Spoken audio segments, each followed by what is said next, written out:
Ramūnai, kasgi jūs paskatino tapti mūsų centro mokytoju? Tai esu baigęs Vilniaus pedagoginį universitetą, mano specialybė yra techninė kūryba darbai. Esu metalo apdirbimo gamybos meistrų dirbęs universitete porą metų, po to išėjau į gamybą.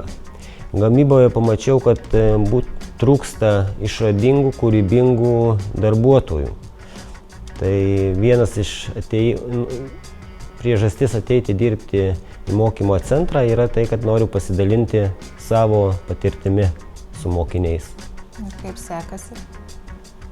Gerai. Čia yra šiuolaikinė specialybė. Ypatinga ir reikšminga jinai šiandien tuo, kad yra populiari ne tik Lietuvoje, bet ir Europoje, pasaulyje, nes visos perspektyvoje visos staklės bus valdomos kompiuteriu, CNC, ir kuo daugiau mokinių, žmonių bus įvaldę, tai tuo pramonėje viskas vyks greičiau.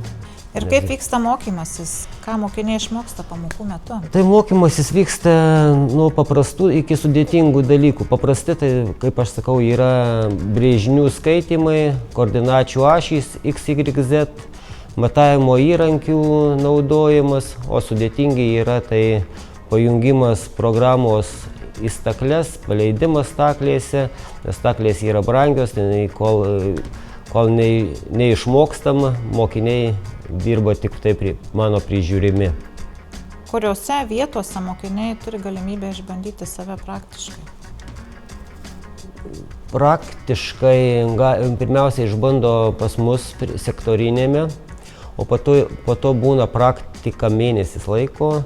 Jie eina dirbti į pramonės įmonės, tai per tą mėnesį išbando ir kitas įrangas, stakles, ir grįžę iš praktikos ar stažuotės, tai dar dalinasi su manim savo džiaugsmu ir patirtimi.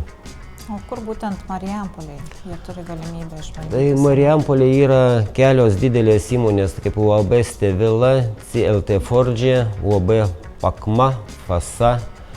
Tai tokiuose praktiką atlieka ir jau yra žinoma, kad jie ir lieka po praktikos dirbti. Ne vienas ir ne du mokiniai mūsų dirba ir Steviloje, ir Fasoje, ir CLT Forge. Ir kaip jiems sekasi? Tikriausiai gerai, jei dar... Kas jūsų nuomonė mūsų centre labiausiai daro įtaką mokiniams, kad jie siektų geresnių mokymosi rezultatų? Tai pirmiausiai mūsų šiuolaikinė įranga, kaip ir matoma, šioje laboratorijoje yra naujos staklės, nauja įranga, kuria galima didžiuotis, kurie mokiniai išbando jas. Ir pas juos atsiranda pasitikėjimas, kad jie gali prie tokių staklių dirbti ir pramonėje. Kokiais būdais dar centras padeda mokiniams pasirinkti geresniai profesiniai ateičiai? Tai kaip ir minėjau, atlikti praktiką, stažuotės ir mokinių ir mokytojų kvalifikacijos kėlimas, į visą tai ir susideda bendras geras rezultatas. O kur vyksta stažuotės?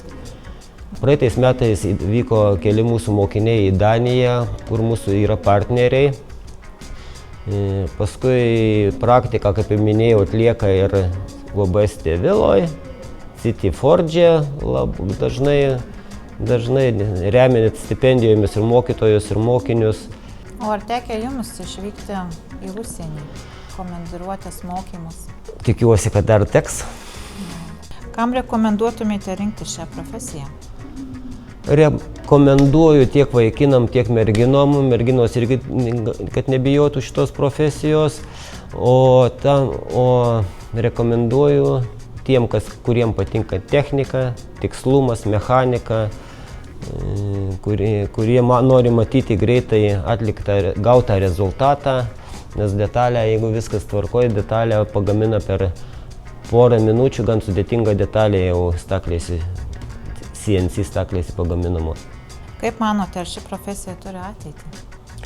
Taip, turi, nors ir ateina robotika, automatizavimas, bet ir prie robotikos ir prie automatizavimo reikalingi CNC operatoriai, kurie supranta supranta, ką, kaip ir kur su įranga elgtis, yra kūrybingi, išradingi, nes bet koksai staklis be gero operatoriaus jos nedirba. Kokios karjeros galimybės laukia baigus šią specialybę?